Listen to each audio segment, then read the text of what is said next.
présenter donc ma dernière lecture coup de cœur, Le sorcier à tête de bouc de Magali Chacornac-Rolt. J'espère que j'ai bien prononcé le nom de famille.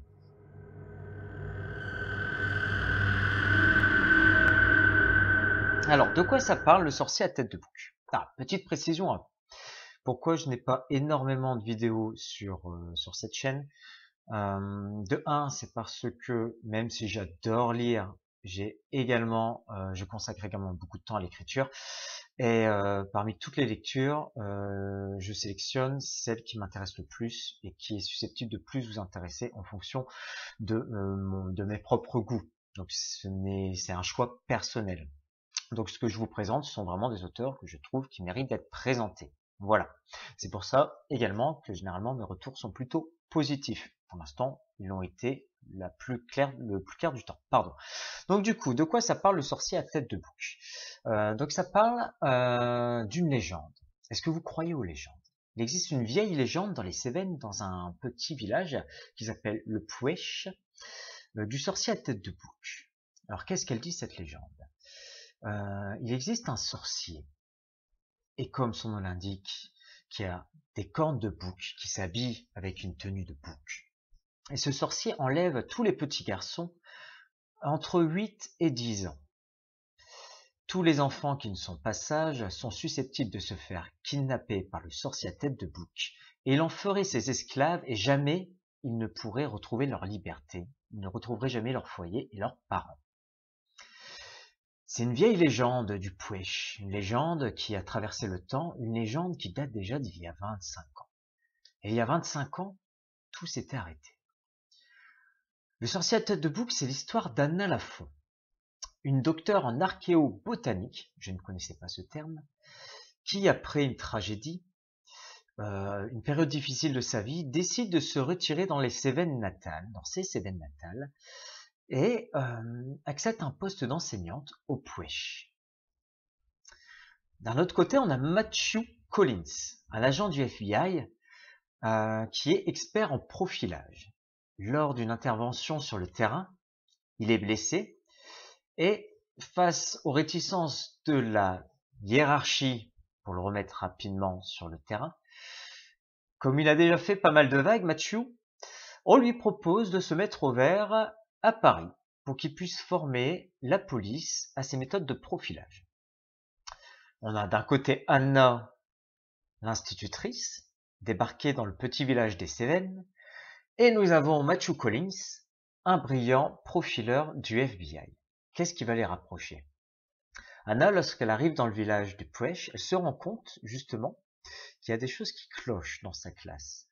2 élèves qu'elle aurait dû recevoir sont absents. Les mines sont contrites, effacées, les enfants parlent peu, les parents sont encore plus distants. Elle se sent comme une étrangère, et pour cause, elle entend murmurer à travers les couloirs, elle entend murmurer autour des mains de ces maisons typiques des Cévennes, cette légende du sorcier à tête de bouc. Et pour son plus grand malheur, un des enfants disparaît alors qu'elle est enseignante dans ce village. C'est là qu'elle décide de faire remonter l'information aux forces de l'ordre, et personne ne le prend au sérieux. Les parents ne collaborant pas. Personne n'est à même de venir mener son enquête. Et c'est là que Matthew Collins rentre dans la partie en entendant parler de cette affaire, cette drôle d'histoire, et là tout de suite son instinct lui dit que quelque chose ne va pas. Et il décide donc de se rendre auprès d'Anna dans le Pouèche pour enquêter sur cette légende du sorcier à tête de bouc et essayer de retrouver ce garçon disparu. Magali nous emmène donc dans son œuvre, nous amène donc dans le village de Pouèche, entre le thriller et le polar. Donc oui, c'est un thriller avec quand même des notes de polar qui sont bien présentes, notamment par l'enquête du profileur de Matthew Collins. Et j'avoue que ce cocktail est plutôt détonnant. Voilà un peu pour le résumé. Qu'est-ce que j'ai aimé dans ce livre? Alors déjà, j'ai aimé les personnages et le contexte de leur rencontre. J'ai bien aimé commencer mon aventure aux États-Unis en rencontrant Matthew et son équipe, ce brillant profileur qui passe un petit peu pour un ovni. Et sa rencontre avec Anna Lafont, cette docteure en archéobotanique, qui décide de se mettre au vert et d'enseigner. Parce que c'est vrai qu'Anna, elle aime enseigner, elle aime ça. Mais elle avait besoin de prendre du recul sur sa vie.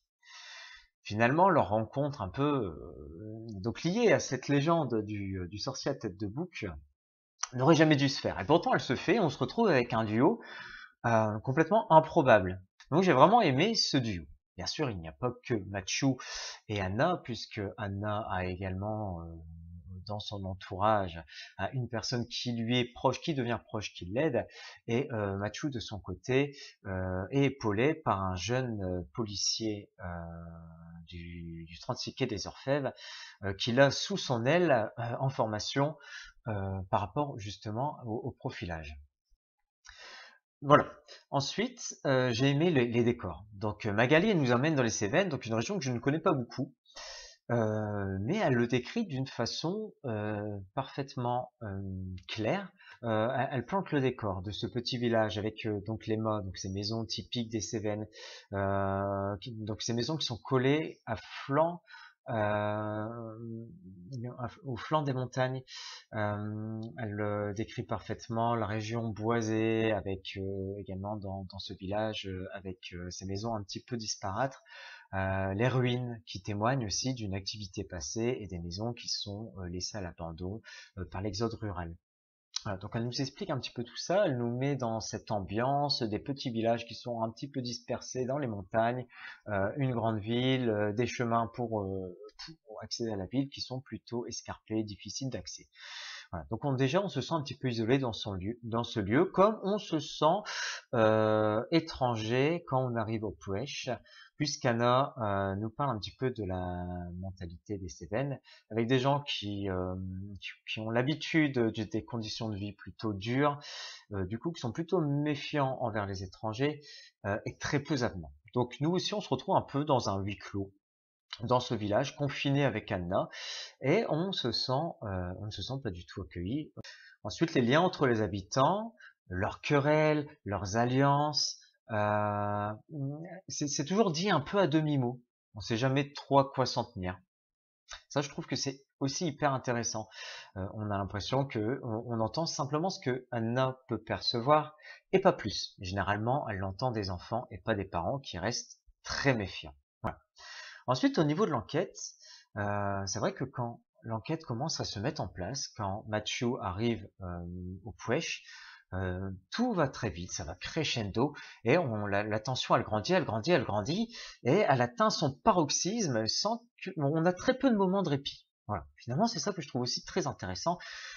C'est fluide, c'est très très fluide, c'est bien amené, et la tension elle grimpe, elle grimpe, elle grimpe à mesure que l'enquête progresse, et on se sent investi dans cette enquête. On cherche en même temps qu'Anna, on cherche en même temps que Matthew, on essaie de trouver des indices, voilà, on essaie de faire des liens pour essayer de trouver finalement qui se cache derrière cette légende du sorcier à tête de bouc, et on essaie même de devancer Anna et Matthew, et je vous souhaite bon courage pour y arriver. Voilà. Donc ça, vraiment, tous ces aspects-là, je les ai trouvés super positifs. Néanmoins, j'aurais aimé qu'on pousse un petit peu plus loin le mystère du sorcier à tête de bouc, dans le sens où, quand on a compris qui c'était, donc l'enquête se poursuit, enfin on va jusqu'au twist final, mais au twist final, on sait déjà avec quasiment une certitude qui se cache derrière le sorcier, et d'un point de vue personnel, j'aurais aimé le découvrir à la dernière minute, enfin au dernier moment. Bon, après, c'est que mon propre avis. Sinon, pour le reste, chapeau, chapeau, chapeau. L'enquête, elle est palpitante. Encore une fois, chapeau Magali pour la création d'une vraie légende. À la fin, non, je peux même pas le dire. Je vais pas spoiler. Je ne vais pas spoiler, mais en tout cas, bravo pour avoir mené, d'avoir construit cette légende. C'est pas évident. Une légende d'il y a plus de 25 ans qui revient dans le temps présent. C'est rudement bien amené. j'ai beaucoup aimé. Moi qui suis un grand fan de tout ce qui est mythologie, légende, là, je m'y croyais totalement. Je n'en dis pas plus. J'ai promis de pas être trop long. Je suis à 12 minutes, plus la petite présentation et tout. Voilà, j'ai quand même été un format de 15 minutes. Bon. Voilà. En conclusion, le sorcier à tête de bouc de Magali, je l'ai dévoré. C'est un très bon thriller avec des petites notes de polar qu'on peut lire très facilement sans se prendre la tête. Et pourtant, c'est une belle découverte.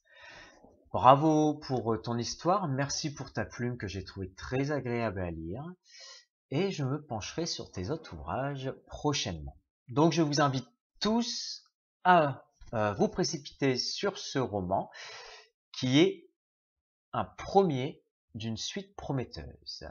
Et je sais déjà qu'il y a une suite des aventures de Mathieu et d'Anna, mais ça, je n'en dis pas plus, à vous de le découvrir. Comme je l'avais déjà expliqué, le but de cette chaîne, c'est de faire connaître des auteurs qui ne sont pas très connus, ou peu connus, voire méconnus, comme c'était mon cas. Donc je vous invite également à regarder mes autres vidéos, que des personnes d'exception, et je vous invite également à regarder la vidéo de présentation de mon ouvrage. Voilà.